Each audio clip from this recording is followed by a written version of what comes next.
Bonjour à chacun. Alors pour moi c'est le retour, je crois que j'ai fait, je ne sais plus combien de kilomètres j'ai fait en 15 jours, j'ai perdu un peu de voix mais je pense que ça va aller quand même. Alors quelques nouvelles, j'en donnerai plus à tous ceux qui me suivent dans l'intercession, d'ailleurs je veux vraiment les remercier. S'il y en a qui ont envie d'être dans ma liste d'intercesseurs, elle n'est pas close, donc venez me voir et je serai ravie d'avoir plus d'intercesseurs parce que par les temps qui courent, c'est nécessaire. Voilà, donc on était à quelques-uns à Nérac où il y avait une semaine sur le Père et c'était chouette. Le résultat de cette semaine, c'est ce que je me dis, c'est qu'on a vraiment besoin de travailler davantage l'amour du Père et la réalité du Père. Donc c'est quelque chose qu'on porte encore au milieu de nous et je vois que c'est vraiment d'actualité pour la France. Je crois qu'on va vivre une percée en France. Moi, je veux le déclarer, je m'attends à cela. Mais on le fera pas sans avoir une révélation forte et puissante de la présence et de l'amour du Père. Donc on travaille là-dessus, c'était chouette. Après, je suis partie le lendemain sur Marseille. Il faisait un vrai froid de canard, mais c'était un bon temps. J'étais dans une communauté arménienne et c'était chouette. Et on a vécu un bon temps de célébration aussi sur la ville de Marseille et je trouvais que c'était bien, vu qu'elle est un petit peu agitée ces temps-ci aussi. Donc c'était bien de pouvoir la bénir à différents chrétiens de différentes communautés. Et puis de là, je suis partie sur Genève. Et là, je suis passé 3 jours. Il y avait une conférence dans le cadre de The Call, l'appel. Donc, ils avaient eu 12 heures de jeûne et de prière. Et après, il y avait 3 jours de formation où j'ai assisté. Et le thème, c'était la réforme et la restauration. Donc, Genève, c'est un bon endroit pour ça. Et c'était intéressant au niveau des enseignements. Ce qui était drôle, c'était que j'ai retrouvé pas mal de gens que je connaissais de partout. Donc je me suis dit quand même, je commence à connaître des gens en Suisse. Hein. Et puis il y avait pas mal de leaders de messianiques israéliens qui étaient là et qui sont venus et qui ont enseigné. Et je trouvais très intéressant d'enseigner sur la réforme et la restauration au travers de juifs messianiques. Et il y en a un que j'aime beaucoup qui s'appelle Dan Juster, qui est vraiment un docteur, un enseignant, un théologien. Et son second nom, c'est Calvin. Et il a des origines juives et en même temps, il est très réformé presbytérien. Et c'était intéressant de voir l'histoire de Calvin au travers des yeux d'un juif messianique. Et de tout ce que j'ai retenu, il y avait tellement de choses, il faut maintenant que je médite et que je réouvre mes notes. Mais ce qui ressort, c'est que nous allons rentrer dans des temps de réforme et de restauration. Et ça, c'est ce que nous portons dans notre communauté. Nous nous attendons à ce qu'il se passe quelque chose. Pas un réveil où Dieu agit et on est content et on se réjouit. Vous savez, comme les gosses qui sont dans les flaques d'eau et il y a de l'eau, il y a de l'eau, il y a de l'eau. Mais il y a vraiment un mouvement de réforme et de restauration. Et qu'il y a le royaume de Dieu qui peut venir et donner des valeurs dans la société. Alors à nos petites échelles peut-être, mais c'est ça qu'on vise. Et la conclusion que toutes ces personnes ont donnée, qui ne s'étaient pas concertées, c'est que pour qu'il y ait vraiment ce mouvement-là, il y a toujours besoin d'un mouvement de prière. Oh, papa, on a besoin d'aller si loin pour entendre ça que tout le monde sait. On pourrait dire ça. À chaque fois, on attend le truc qui fait que tu reviens, tu dis maintenant, je sais comment on va faire. Et je sais, c'est le mouvement de prière. Et la conclusion de tous ces gens intelligents, c'était que la chose la plus importante qui a mis la plus de réformes, qui a impacté le monde protestant le plus, c'est ce qui s'est passé chez les Moraves. Après des études, ils disent c'est ça qui a duré le plus longtemps, qui a impacté le plus tout le monde protestant, la mission, etc. Et si vous savez ce que c'est que les frères Moraves, il n'y a pas de honte, il n'y a pas de souci. Il y en a, ils sont meilleurs en autre chose. Donc, c'est un monsieur, le comte Zinzendorf, aux côtés de l'Allemagne et Pologne. Et en fait, je passe les détails, mais c'était un temps de crise sur le pays, c'était le temps de la réforme aussi. Et ils l'ont mis en pratique. Ils l'ont mis en pratique en vivant ensemble, en essayant de vivre la dimension du royaume. Mais la chose qui les a vraiment unifiés et centralisés, c'est de commencer en fait une maison de prière. Et ils ont commencé à prier, et c'était le centre du village, le centre de tout ce qu'ils ont vécu. Et cette réunion de prière a duré 100 ans. Jour et nuit et jour, 100 ans. Et de là sont partis des tas de missionnaires qui ont impacté tous les domaines les plus perdus de la société. Les gens qui partaient, souvent, c'était des martyrs. Ils choisissaient de devenir galériens. Ils choisissaient d'aller avec les esclaves. Ils choisissaient d'aller dans des endroits les plus pourris où ils savaient qu'ils reviendraient sûrement pas. Mais il y avait un tel feu, un tel amour pour le Seigneur. Et ce mouvement-là a impacté beaucoup d'autres. On va pas faire une étude là-dessus. Mais en regardant ça, les gens qui étaient là, on s'est dit, mais ça, c'est ce qui a le plus impacté durablement. Parce que sinon, l'histoire des réveils ne dure pas. Mais ça, non seulement ça a duré, mais ça a impacté vraiment le monde. Et au départ, il y a des gens qui commencent à prier. Et moi, ça m'encourage parce que c'est ce que Dieu est en train de remettre en place dans toutes les nations. Il y a des communautés très diverses, avec des églises peut-être différentes, qui se fédèrent autour de lieux où il y a des maisons de prière. Et on commence à prier jour et nuit afin que le royaume de Dieu vienne et que sa volonté soit faite sur la terre comme au ciel. Donc nous, ça nous encourage à notre petite échelle de dire, nous allons continuer. De toute façon, on voulait le faire, mais nous allons continuer. Voilà. Donc ça, c'était un de mes encouragements de là-bas. Et puis, il y a eu deux amis genevois qui sont venus ici. Donc elles m'ont dit, moi, je veux te donner un petit drapeau pour Bethel. Donc il y a des Suisses ici. Il y a la Suisse. Donc c'est le drapeau de Berne. Voilà. Et ce qu'on a vécu le dernier jour, c'était très fort. On a été dans la cathédrale Saint-Pierre, qui s'appelle aussi la cathédrale Calvin, et on avait un temps de célébration. Et la cathédrale, elle était bourrée, archi bourrée. Donc on a eu un temps de célébration, et les Suisses, les Genevois qui étaient là m'ont dit, ça fait bien longtemps que la cathédrale n'a pas entendu autant de chants de louanges que cette fois-ci. Et puis il y a eu quelques courts enseignements. Et puis de nouveau, Monsieur Dan Juster a enseigné courtement. Et puis un truc que j'ai trouvé sympa, c'est que ils ont allumé, vous savez, c'est le temps de Hanouka. Donc dans cette cathédrale, ils ont dit que la lumière était venue de différentes façons, mais que c'était aussi un endroit où on pouvait rallumer ce chandelier, cette menorah. Et donc ça a été fait aussi. Et donc il y avait des choses qui se sont réalignées comme ça. C'était des temps forts qui étaient là. Donc vous y étiez au travers de moi, et on a chanté à ce puits de la Réforme. Et on a dit que vraiment maintenant ça puisse se libérer, et qu'il y ait quelque chose qui se libère aussi ici, parce que nous voulons chanter au puits de la Réforme et du réveil à Toulouse. Amen. Seigneur, on veut vraiment te remercier pour ce que tu es en train de faire dans les nations, ce que tu es en train de raligner, ce que tu es en train de rappeler dans notre histoire. Que ce que tu as commencé, tu vas l'achever. Nous voulons le dire, que c'est un temps où il y a vraiment de la restauration, il y a un réveil qui vient, et nous voulons nous attendre à vivre cela. Nous voulons monter vraiment notre niveau de foi dans tout ce que tu es en train de faire au milieu de nous. Merci Seigneur de ce lien aussi qu'il y a avec Genève qui se fait. Amen. Donc il commence aussi une maison de prière à Genève, à 5 minutes de la cathédrale Saint-Pierre. Donc, ils sont super bien placés. Et pour ceux qui la connaissent, c'est notre amie Elvire Dieny qui est responsable de cette école, de cette maison de prière. Voilà. Dernière annonce, on nous a fait passer un petit recueil de chants surtout pour les enfants. C'est super bien fait. Donc, si vous voulez faire des cadeaux aux petits, c'est au fond et c'est à 15 €. Si quelqu'un peut s'en occuper, ce sera sympa. Moi, j'ai pas trop le temps. Voilà, j'ai regardé, c'est la qualité super, les chants très bien. Vous savez, des fois, on fait chanter les enfants sur les CD. Voilà, ils chantent très bien. Et ça a été enregistré dans nos locaux aussi, au niveau des chants. Voilà, j'ai fini ma pub et j'ai fini mes récits de voyage. On continue sur le Père. Donc ça fait maintenant plusieurs fois que je vous relis les mêmes versets. Normalement, on ne lit pas encore par cœur, mais ça va venir.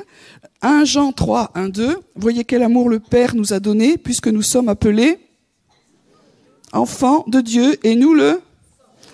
Bien. On refait ça. Voyez quel amour le Père nous a donné puisque nous sommes appelés. Et c'est ça.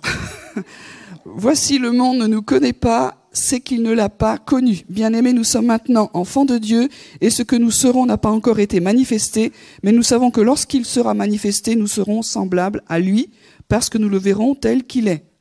Jean 1, versets 12 à 13. Mais à tous ceux qui l'ont reçu, elle a donné le pouvoir de devenir enfants de Dieu, à ceux qui croient en son nom et qui sont nés non du sang, ni de la volonté de la chair, ni de la volonté de l'homme, mais de Dieu. Nous sommes appelés enfants de Dieu, et comme on l'a déjà vu, c'est pas que nous sommes simplement appelés, nous le... Et il y a des jours, on a vu, on l'est plus ou moins. Il y a l'étiquette, vous avez le badge, mais Dieu dit, c'est pas qu'un badge, c'est pas qu'une étiquette que je vous ai donnée, je vous ai vraiment fait mes enfants. C'est la réalité. Hein. Nous avons un nouveau passeport. Vous pouvez avoir un passeport d'une nationalité quelconque, mais nous avons un passeport du ciel qui dit que nous avons une autre nationalité, une autre identité, nous sommes enfants du Père. Et tant que nous n'allons pas vraiment le vivre au fond de nos entrailles, ça veut dire que le Saint-Esprit doit continuer son job. Quand je donne ma vie à Jésus, j'adhère pas à un mouvement religieux. On le sait. J'adhère pas à une communauté, même si elle est géniale comme la nôtre. C'était pas très... Bon, enfin. Merci Didier. J'adhère pas à un mouvement de pensée. Quand je donne ma vie à Jésus, je rentre dans la famille de Dieu. C'est de la folie, ça. C'est juste waouh. Quand je donne ma vie à Jésus, je rentre dans la famille de Dieu. Et je rentre pas comme Cendrillon, qui avait une méchante belle-mère, et on lui faisait faire tous les trucs moches, et vraiment elle n'était pas contente d'être dans cette famille-là. Non, quand je suis dans la famille de Dieu, je suis vraiment fille ou fils. Et je suis pas deuxième niveau. Il y a les préférés et les pas préférés. Je l'ai déjà dit, notre Père céleste n'est pas dysfonctionnel. Il a assez d'amour, puisqu'il est amour, pour donner le même amour à tous et pareil, que je le sente ou que je le sente pas. Ça, c'est la vérité, d'accord? Et puis, on est allé plus loin, on a vu que Dieu, avant même, Dieu le Père, avant même que nous existions, et on a vu les textes qui disent « avant la fondation du monde ». Éphésiens 1, verset 4, en Jésus, Dieu nous a élus avant la fondation du monde. Élu dans le grec, c'est appelé, nommé, annoncé. Avant la fondation du monde, on a vu, le Père nous a appelés, nous a désirés. Et ça veut dire que dès le début, le Père a à cœur, si on peut dire ça, d'avoir une vraie famille. C'est-à-dire que nous ne sommes pas juste, tiens, la terre, elle semble bien vide après la création, qu'est-ce que je pourrais y mettre? Allez, des humains pour faire du jardinage. C'est pas ça. Avant la fondation du monde, le Père nous a appelés. Ça veut dire que nous sommes vraiment désirés. Et on a vu que ça brise tous les mensonges qui font que nous sommes venus sur terre des fois pas désirés, ou vaguement désirés. Pas du tout d'ailleurs. Mais il y a un plus grand désir. Et que, à notre naissance, on l'a vu aussi, c'est que le Père est là. S'il n'y a personne au niveau terrestre pour nous accueillir, si déjà on est comme orphelin, le Père est là pour nous accueillir. Ce qui fait que quand nous prions pour être guéris et libérés de l'esprit d'orphelin, c'est juste parce que le Père était là, il nous a appelés et il nous attend. Et il nous attendait. Il y avait quelqu'un, enfin il y en avait même plusieurs d'ailleurs au-dessus de notre berceau, mais en tout cas il y avait notre Papa Céleste qui était là pour nous dire bienvenue. Tout être humain est bienvenu dans le monde. Quelle que soit sa race, quel que soit son pays, quelle que soit son origine, quelle que soit la façon dont il est venu, il est le bienvenu. Et l'amour du Père est là pour racheter tous les traumatismes, tous les péchés, toutes les situations douloureuses dans lesquelles nous venons. Il y a quelqu'un, et c'est le Père d'en haut, qui nous dit bienvenue. Et il nous a désirés avant la fondation du monde. Ce qui fait qu'on a dit que ça faisait longtemps.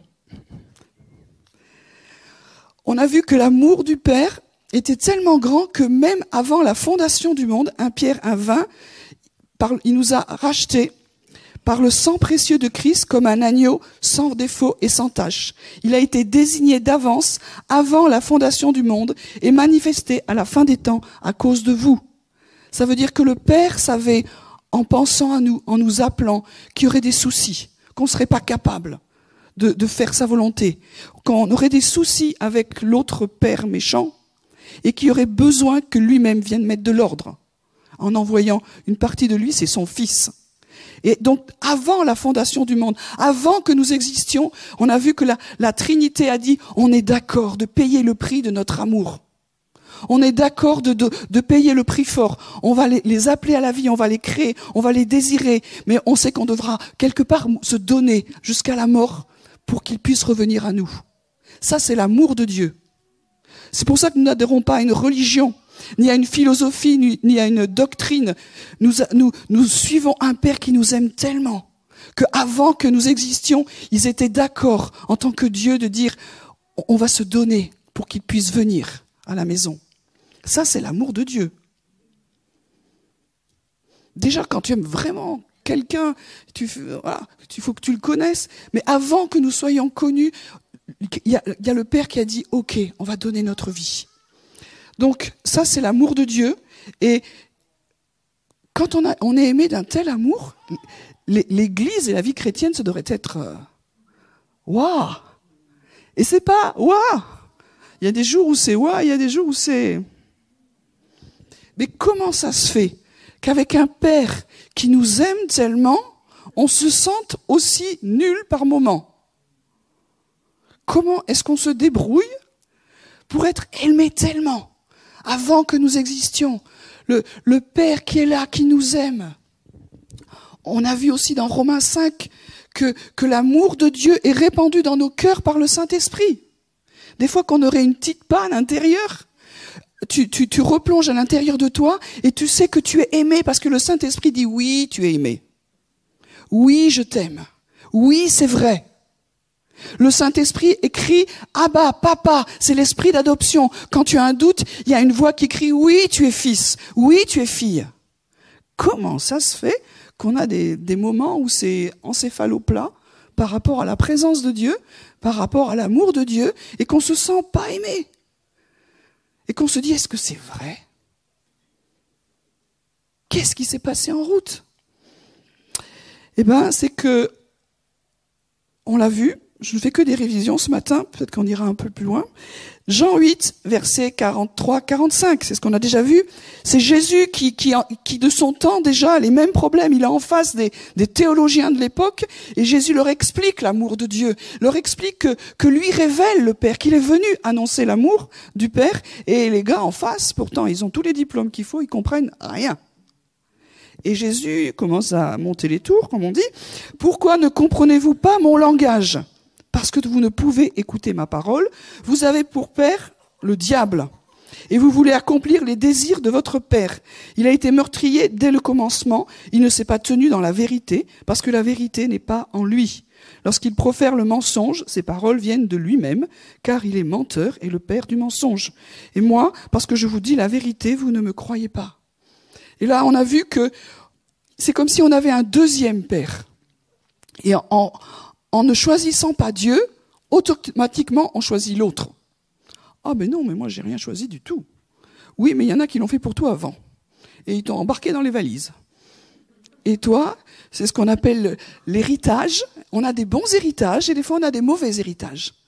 Un jour, tu reçois que tu hérites d'un oncle d'Amérique toute une fortune. Ça s'appelle un bon héritage. Mais il y en a des mauvais, et dans les mauvais, tu hérites des choix et des décisions de tes pères. On n'est pas génération spontanée. Ce que nous sommes aujourd'hui est aussi le résultat de ceux qui nous ont précédés. Et vous avez pour père le diable.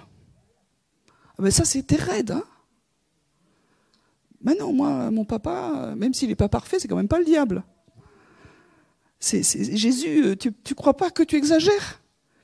Mais c'est parce qu'il y a deux paternités qui nous revendiquent. Une qui nous dit « je t'aime », ça c'est notre Père Céleste, qui nous dit « tu es aimé, tu es désiré, et je veux vraiment que tu reviennes à la maison ». Et au-dessus de notre berceau, il y a l'autre qui dit « tes parents ont déjà fait le choix, bienvenue ». Et en général, sa paternité, c'est pas pour le meilleur, mais ça s'appelle pour le pire. Et lui, il va nous balancer des mensonges, parce qu'il s'appelle comment ? Le père du mensonge, bravo. Et le père du mensonge, son job, c'est de... Très bien. Vous avez tous votre diplôme en théologie. Donc, il va nous mentir. Et quand notre Père Céleste nous dit « je t'aime », l'autre, qu'est-ce qu'il va raconter ? Même pas vrai. T'as qu'à voir autour de toi. Regarde si les gens ont l'air de t'aimer. Est-ce que tu trouves que tes parents t'aiment vraiment ? T'as pas l'impression qu'ils préfèrent les autres ? Ils s'occupent pas de toi. Et on est criblé par cette autre paternité qui nous ment. Et on dit très souvent que le diable n'est créateur de rien, il est un copieur. Je rectifie un tout petit peu, il est créateur d'une chose, le mensonge. Parce que ça n'existait pas dans le ciel de notre Père Céleste. Donc, il a un diplôme, un master, tout ce que vous voulez, un doctorat en mensonge, et nous sommes entraînés là-dessus. Ça veut dire qu'il met en nous une autre parole qui est un mensonge. Et nous sommes tellement habitués à cette parole-là que nous avons hérité de nos pères, que nous croyons que ce mensonge est vérité. Et quand nos enfants naissent et quand nous naissons dans le monde, nous naissons avec des mensonges qui sont devenus pour nous des vérités. On ne sait pas pourquoi, mais il y en a dès la naissance, ils savent qu'ils vont être rejetés. Ils ont été programmés comme ça. Alors que le Père Céleste dit « je t'aime, je t'ai désiré avant la fondation du monde. Je réjouis tellement que tu puisses revenir à la maison et me connaître. » Ça, on l'entend pas.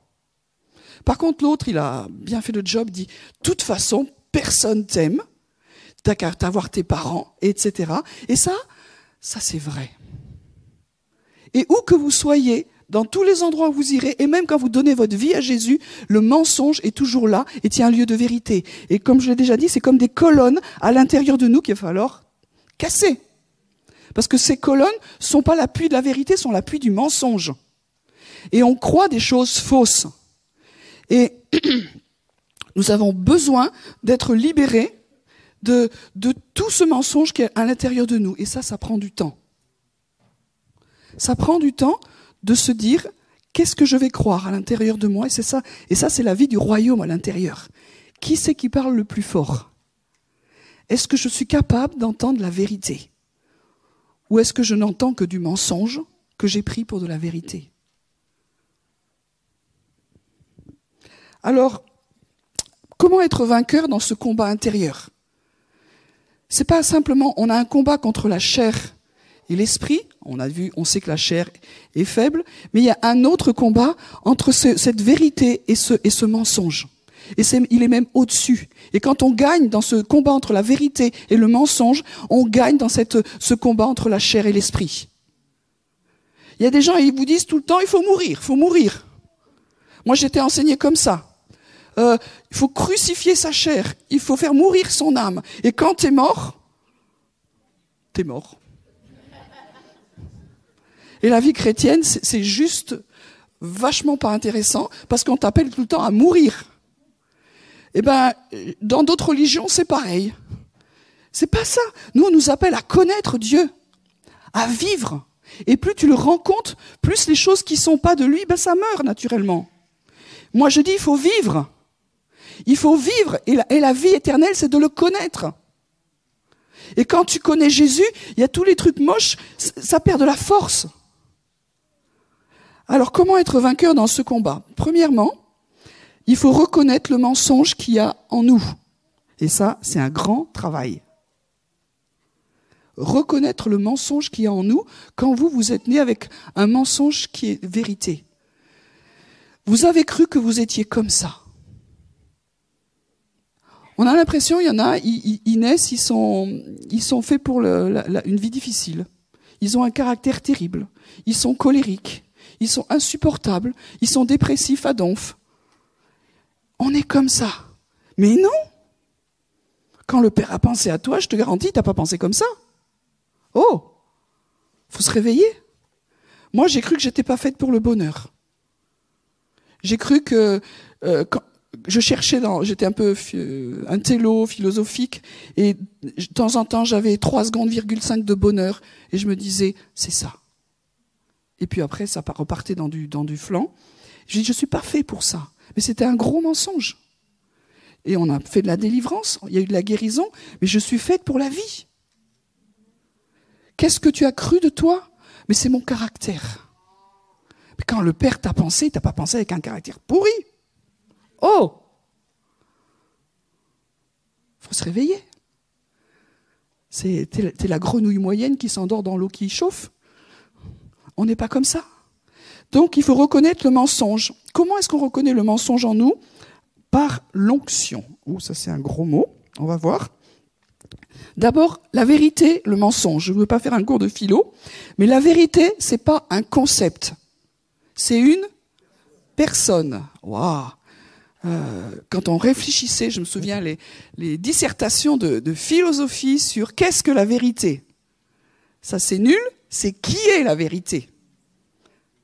Alors les gens disent « Oh, mais vous êtes prétentieux de dire que Jésus, il est prétentieux de dire que Jésus est la vérité. » Mais il dit « Je suis la vérité. » Donc ça veut dire que Jean 14,6 dit « Je suis le chemin, la vérité et la vie.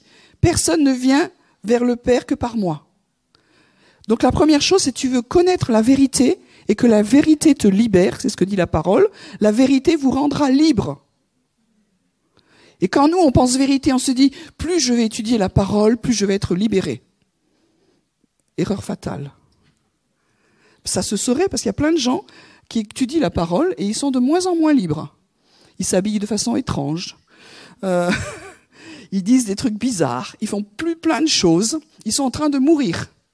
Parce qu'ils étudient la parole, mais ils n'étudient pas qui est la vérité.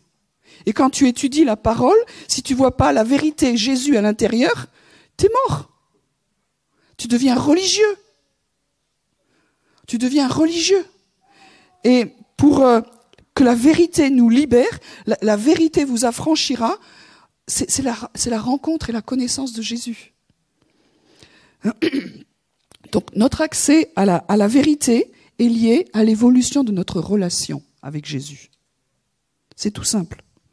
Plus ta relation avec Jésus va grandir, plus tu vas connaître la vérité. Et plus cette vérité va te libérer, parce que tu ne rencontres pas tout un texte de loi, ou ce que tu dois faire et pas faire, mais tu rencontres un Dieu qui t'aime, et qui t'explique qu'il y a des choses que tu peux faire, mais que d'autres que si tu les fais, c'est dommage pour toi. Quand vous aimez vos enfants, quand ils naissent, ils disent voilà, toutes les règles de la maison. Non, vous allez leur expliquer que si tu touches le feu, à 4 ans, c'est pas terrible. Oh, c'est interdit dans ma vie, c'est insupportable.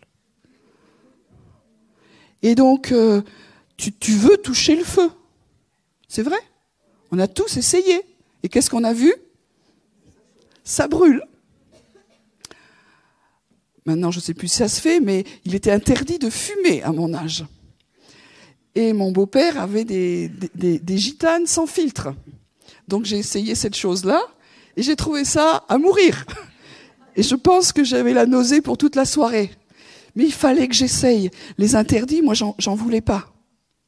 Mais souvent, en tant que chrétien, on est pareil avec la Bible. Il suffit que ce soit écrit dedans pour se dire « Pourquoi je peux pas le faire ?»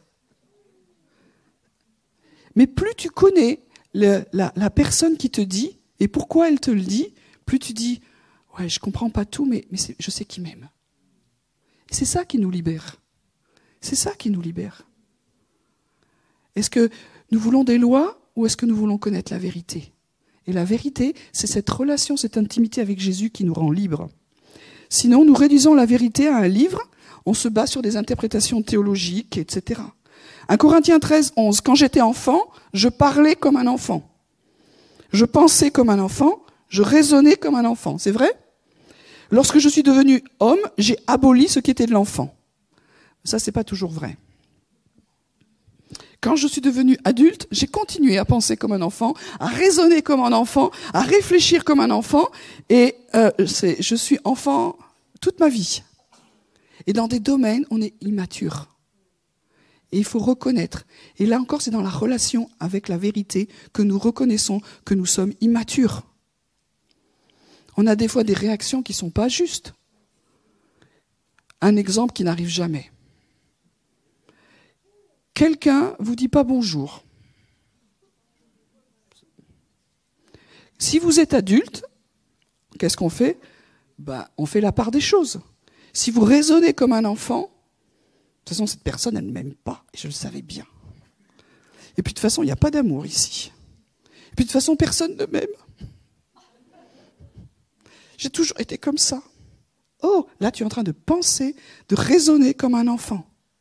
Ça veut dire qu'il y a une partie de toi qui a pas été en contact avec la vérité. Et tu n'es pas libre.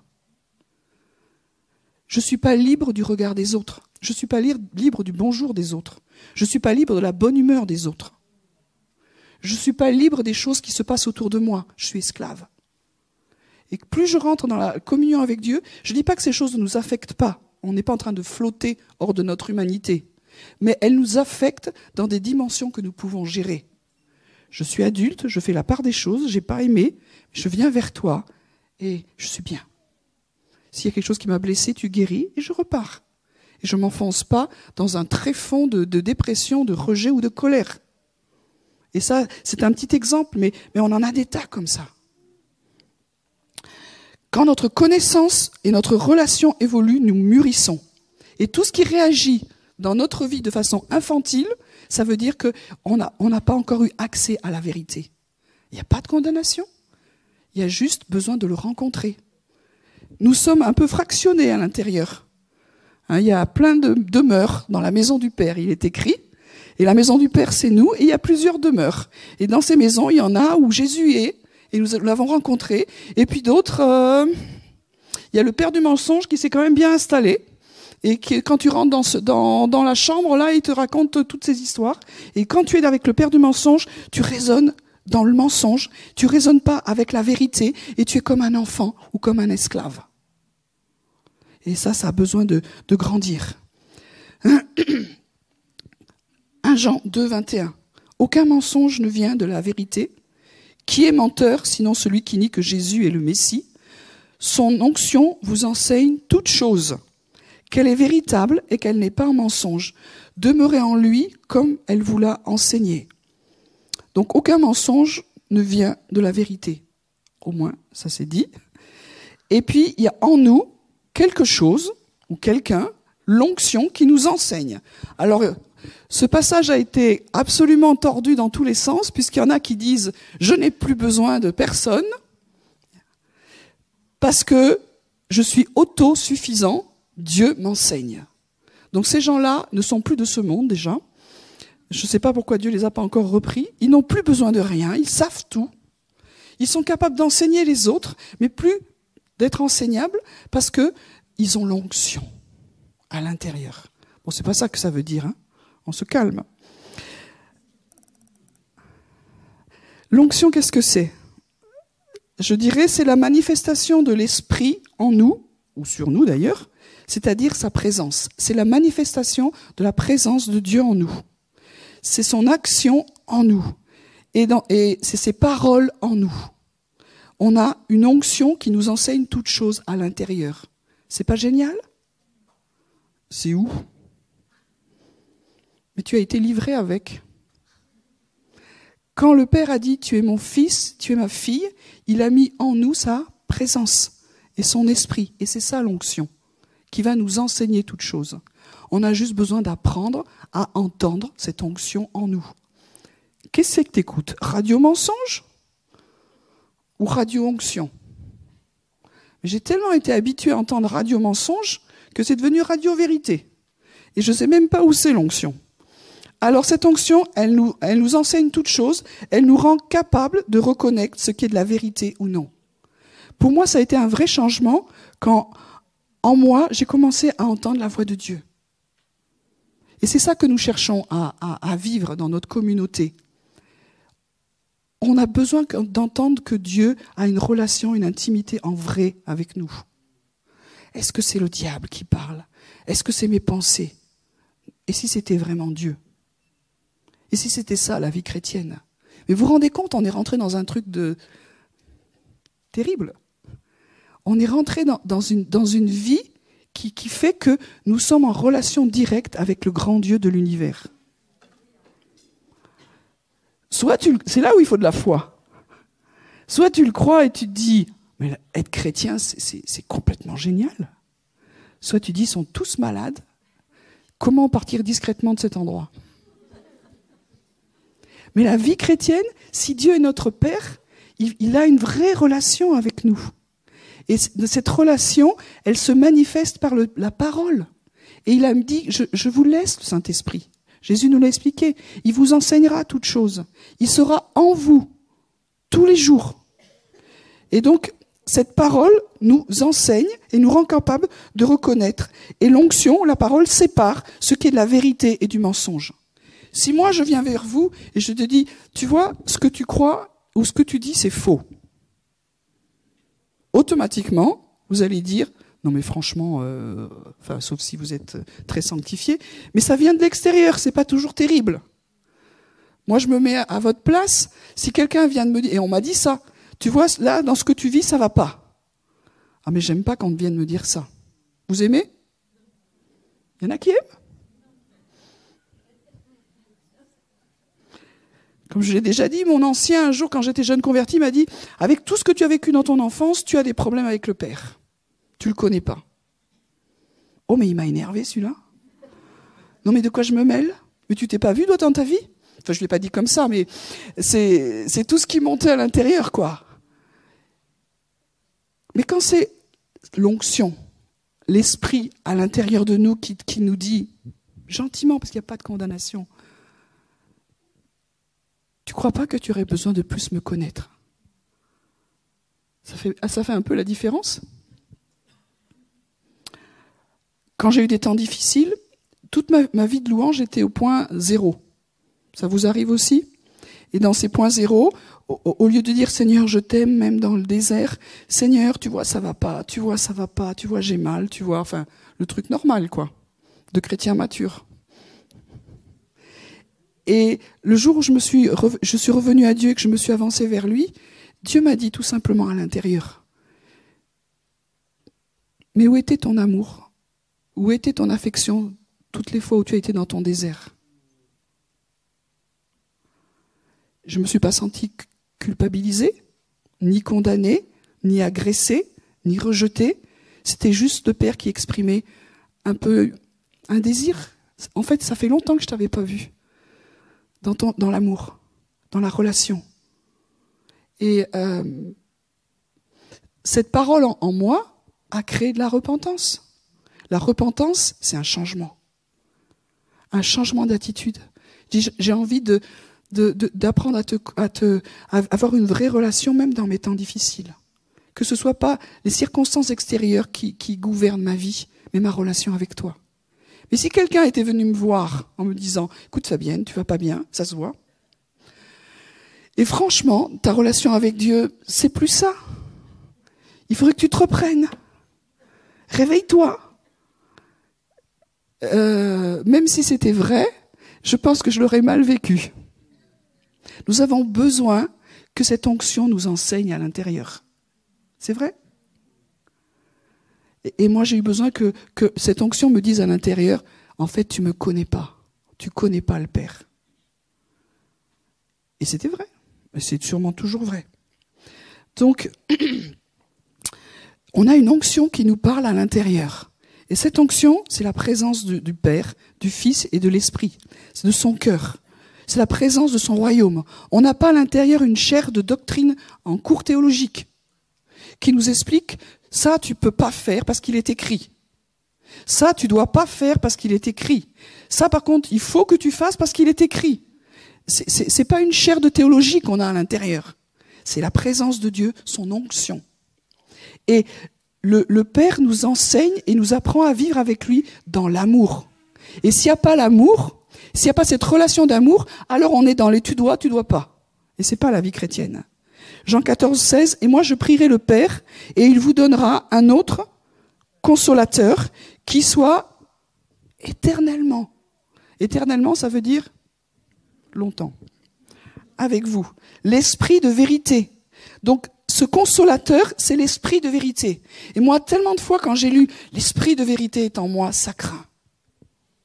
Parce que moi, je le voyais avec sa lampe de poche, en train de mettre la lumière sur tous les placards, les trucs noirs que t'as pas envie que personne voit et que toi t'as même pas envie de voir non plus.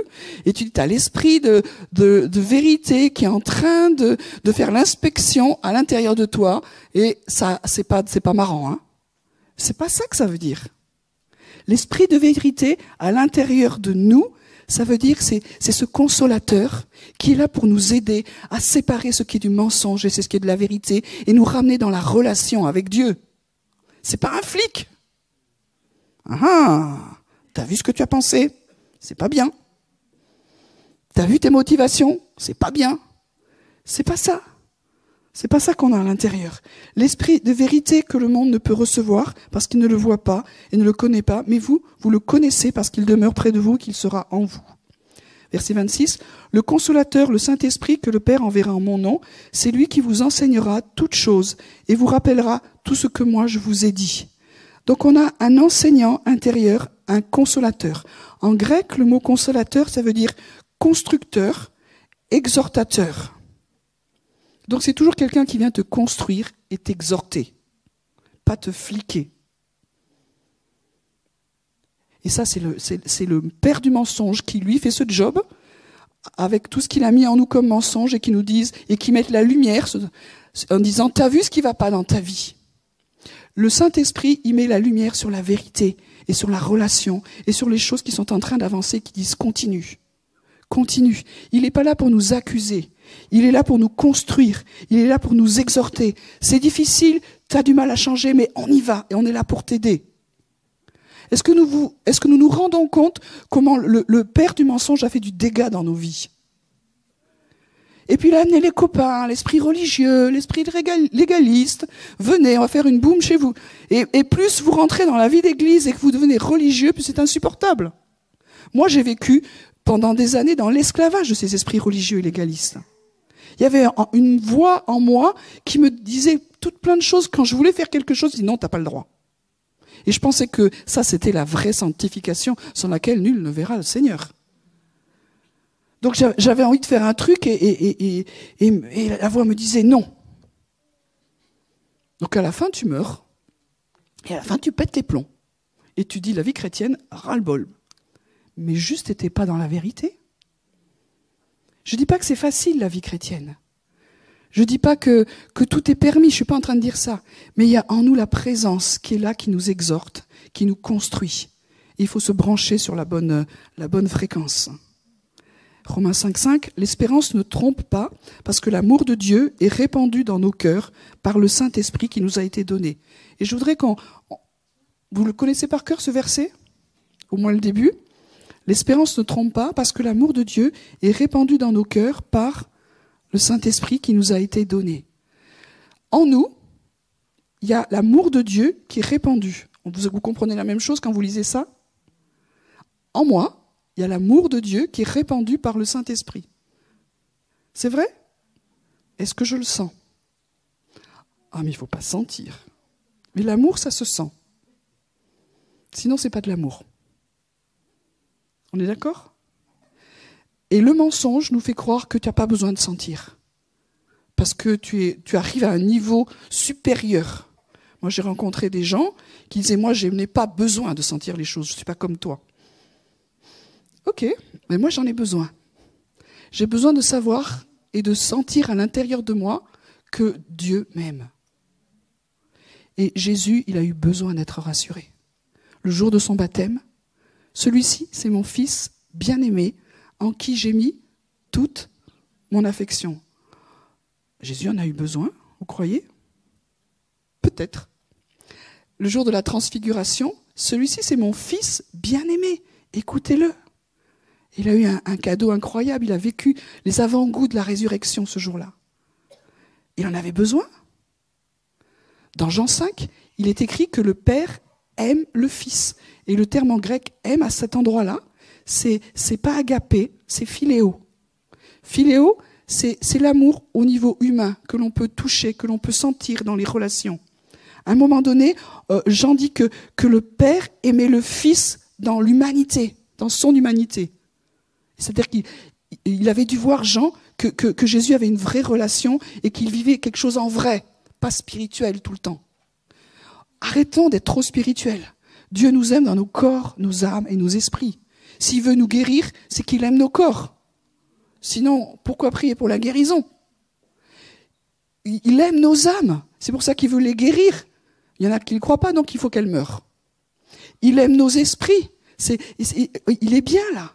Donc, l'amour de Dieu est répandu dans nos cœurs par le Saint-Esprit. C'est vrai? Maintenant, nous avons besoin de le vivre. Et le mensonge nous fait toujours croire à l'intérieur que nous ne sommes pas aimés. Oh, mais moi, combien de chrétiens je vois, moi, je ressens rien. Ça se guérit. Ça se guérit. Si tu ressens rien, il y a peut-être des fractures, des blessures. Le Père va le guérir, mais tu as été créé pour vivre cet amour de Dieu qui est répandu dans nos cœurs. Des fois, on s'est tellement cloisonné à cause des blessures de la vie que on s'est blindé, on a jeté la clé, on ne sait plus sortir. C'est pas grave. Dieu va le faire. Mais nous sommes créés pour être aimés. Et si cet amour est répandu, il est d'abord répandu pour moi. Pour que je sache que je suis aimé. Parce que quand je sais que je suis aimé, alors aussi je peux aimer les autres.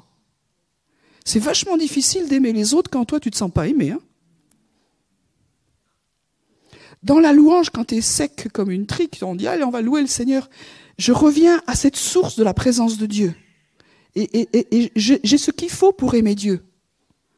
La louange, c'est pas un job difficile. C'est juste cet amour qui est là en moi, qui va aussi couler vers lui. C'est normal.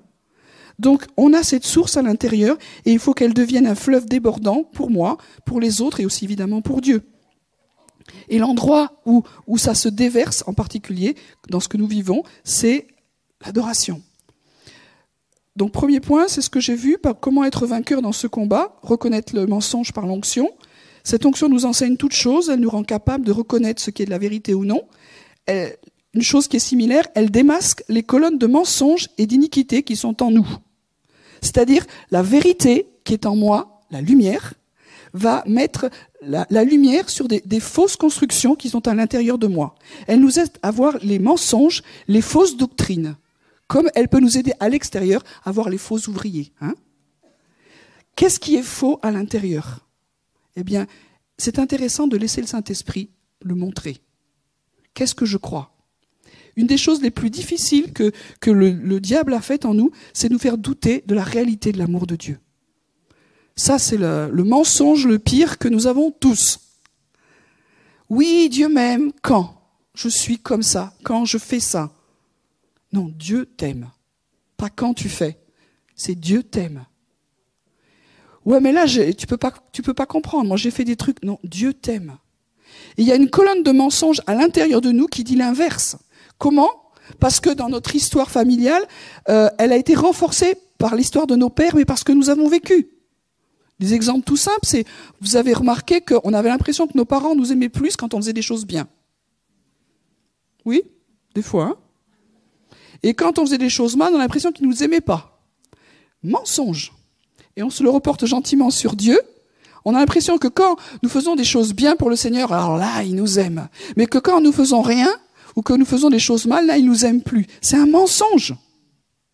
Ça ne veut pas dire que Dieu est d'accord avec tout ce que nous faisons de mal. Mais quand même, Dieu est assez grand pour séparer la personne de ce qu'elle fait. Dieu m'aime, même si je fais des trucs nuls. Il va pas aimer ce que je fais, mais il va m'aimer moi. Et le fait de grandir, on le voit dans nos vies, quelqu'un d'adulte, c'est quelqu'un qui peut dire « je suis pas d'accord avec ce que tu fais à quelqu'un, mais on peut garder la relation ». Il y a très peu de gens qui savent faire ça. Très peu. Le Père, oui, il sait le faire. Mais nous, comme on l'a pas appris, on pense que le Père fait comme nous. Je suis pas d'accord avec toi, donc j'ai plus de relation avec toi. Le Père n'est pas d'accord avec nous dans tout ce que nous faisons, mais il garde des relations avec nous et il nous aime. Et ça, c'est un truc où il faut que ça bouge à l'intérieur. Donc on a besoin que la lumière de grâce et de vérité vienne à l'intérieur. La grâce et la vérité, elles sont jamais séparées. La vérité, le Père va dire, ça va pas, mais il y a la grâce. La grâce, c'est quoi? Je mérite pas, mais je suis aimé. C'est juste ça, la grâce. Hein. C'est pas un peu plus d'amour, c'est complètement immérité. Et comme je le disais à Nérac, ces temps-ci, je suis choquée par l'amour de Dieu. J'ai pas d'autre mot. Je suis choquée. Et quand je réfléchis à l'amour du Père, ça me choque. Est-ce que vous, ça vous rend... Oui, il nous aime, quoi. Mais c'est choquant d'être aimé comme ça. Au niveau de mes pensées, je me dis, mais est-ce que ça va trop loin? Est-ce qu'il faut pas remettre un petit peu de légalisme quand même? Et il y en a qui nous aident. Oui, quand même, il faut remettre des cadres. Le Père nous aime de façon incroyable. Je vous rappelle, avant que nous existions, il nous a élus. Avant la fondation du monde, le Fils a dit « Je mourrai pour eux ». C'est choquant. Si on n'est plus choqué par ça, c'est qu'on a besoin de revenir à la vérité, à la réalité. Donc, en nous, il y a cette onction, il y a cette présence de grâce et de vérité, et c'est pas un persécuteur légaliste intégré dans le programme du salut. Que tu savais pas, c'était un truc caché. Tu donnes ta vie à Jésus, alléluia, et puis 3 mois après, il n'y a pas un persécuteur légaliste. Il y en a marre de ça, c'est un mensonge. La voix qui est en moi, c'est une bonne nouvelle. C'est l'évangile, c'est une bonne nouvelle. C'est une voix d'amour. Luc 11, versets 11 à 13. Si donc vous qui êtes mauvais, vous savez donner de bonnes choses à vos enfants, à combien plus forte raison le Père Céleste donnera-t-il l'Esprit Saint à qui le lui demande? Donc si nous mauvais, on s'est donné de bonnes choses, lui qui est bon, il va nous donner de meilleures choses. Et ce qu'il nous donne, c'est le Saint-Esprit. C'est une bonne nouvelle que le Saint-Esprit soit en moi et que je puisse communiquer avec lui. Et avec lui, je peux connaître le Père.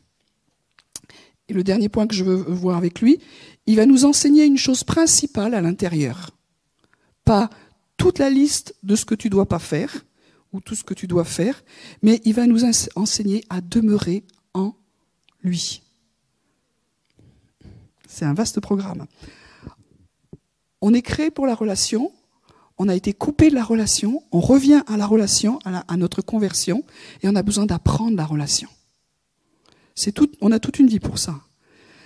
À l'intérieur, l'onction est là pour m'apprendre à demeurer en lui.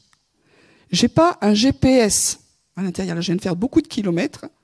Et moi, mon GPS, des fois, elle m'énerve. Tournez immédiatement. Et là, ton angoisse vient, mais où est la route? Tournez à gauche. Mais il n'y a pas de route à gauche. Je vois pas. Demi-tour dès que possible. La voix de Dieu à l'intérieur, c'est pas ça. Moi, j'ai cru que c'était ça. Ah, non, c'est pas ça. C'est le Père, le Fils et l'Esprit qui nous parlent en termes de relation et de présence. Est-ce que j'ai appris à connaître la voix de la vérité, le Père qui dit « Je suis bien chez toi ». Comment est-ce qu'il peut être bien chez moi? Est-ce que je suis capable d'entendre ça? C'est une guérison, parce que beaucoup d'entre nous, on n'est pas capable d'entendre que le Père nous dise des choses positives. Comment est-ce que le Père pourrait nous dire des choses positives alors qu'il est bien placé à l'intérieur pour voir tout ce qui ne va pas? Moi, c'était ma vision des choses. Tu te dis, non mais là, n'ouvre pas le placard, c'est pas la peine. Et on est content que les autres viennent pas voir notre intérieur. Hein? On est content que les autres viennent pas voir nos pensées, ne viennent pas voir nos motivations, ne viennent pas voir pourquoi on fait les choses. Souvent, nos motivations sont tordues. C'est vrai, on fait des choses bien, mais quand tu vas creuser à l'intérieur, c'est pas si bien que ça. Le Père le sait. Et il sait qu'il y aura du boulot, mais c'est un Père. Et il est bien parce que nous l'avons accueilli. Il sait que nous voulons la relation avec lui. Donc, est-ce que je suis capable d'entendre des paroles vraies dans ma vie? Et des paroles vraies, c'est la présence. Il veut nous faire sortir de cet esclavage qui fait que nous devons toujours faire des choses pour mériter. Ça, c'est un vrai esclavage. Et c'est pas la présence. Et j'ai besoin que cet amour se réveille ma vie, que je sois réveillée du mensonge. Je suis plus seule. Il y a des jours où tu te sens seule, et je me sens seule. Mais c'est un mensonge. Et l'autre te dit de toute façon, là, t'es seule. Et c'est vrai qu'il y a des moments où on se sent vraiment seul. C'est juste un mensonge. Parce qu'il y a quand même le Père, le Fils, l'Esprit, qui crie. Et je vais finir sur ce passage. On est là. On est vraiment là. Dans Romains.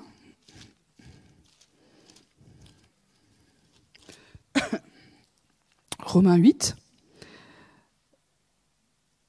Verset 15. « Et vous n'avez pas reçu un esprit de servitude pour être encore dans la crainte, mais vous avez reçu un esprit d'adoption par lequel nous crions « Abba Père ». Et l'Esprit lui-même rend témoignage à notre esprit que nous sommes enfants de Dieu. Donc nous avons reçu cet esprit qui est un esprit d'adoption. Et nous pouvons crier nous-mêmes. Et pour le faire, il y a l'Esprit en nous qui rend témoignage à nous-mêmes que nous sommes enfants de Dieu. C'est le premier témoignage que nous avons besoin de réentendre. Pas une liste de choses à faire ou à pas faire. Le témoignage que nous sommes enfants de Dieu. C'est-à-dire que nous avons un Père. Et tant que ce témoignage ne sera pas réveillé et relevé en nous, le réveil ne viendra pas. Parce que le Père vient pour toucher ses enfants. Ça va faire peut-être un peu désordre, et c'est ce qu'on nous rappelait quand j'étais à Genève. Chaque fois qu'un réveil est venu, il n'est jamais venu comme on l'attendait. Nous, on aurait voulu que ça vienne de façon correcte, carrée, bien arrangée. Mais quand Dieu vient, il vient rappeler que nous sommes ses enfants. Et normalement, c'est pas une information, c'est pas un savoir, c'est la réalité.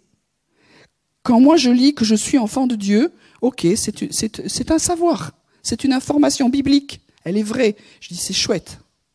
Mais quand c'est le Père qui commence à me dire, tu es mon enfant, je ne vais pas rester. C'est magnifique. Il y a quelque chose en moi qui est en train de bouger et de dire, oh, waouh, je suis l'enfant du grand Dieu de l'univers. Ça fait rien de plus que ça dans ta vie? Peut-être qu'au fond, il y a un petit truc qui est en train de se dire, c'est pas mal. Tu n'es pas encore dans le réveil. Mais il y en a tout à coup, ça devient tellement évident et fort qu'ils deviennent bizarres. Et c'est trop d'amour fait que tout à coup, ils se repentent. On leur a pas dit de se repentir, mais c'est obligé, parce qu'ils sentent que tous les trucs qu'ils faisaient, ça les sépare tellement de cet amour qu'ils s'en foutent, ils veulent Dieu. Il y en a d'autres qui commencent à être tellement saisis qu'ils rient. Mais c'est infantile. Oui, ils viennent de comprendre qu'ils sont enfants. Ils ne gâchent pas leur joie. Et puis, Dieu agit, Dieu bénit, et le réveil peut venir. Et ce que Dieu est en train de dire pour nous et pour la France, il y en a marre de cet esprit d'orphelin qui parle en nous et qui nous raconte que nous sommes seuls, que nous ne sommes pas aimés, que nous sommes abandonnés. Et que c'est bien de venir à l'église, parce que quand même on marque un peu des points pour l'examen céleste final. C'est pas ça. Je viens parce que je veux le rencontrer. Je viens parce que je fais partie de la famille de Dieu. Amen. Je vous invite à vous lever.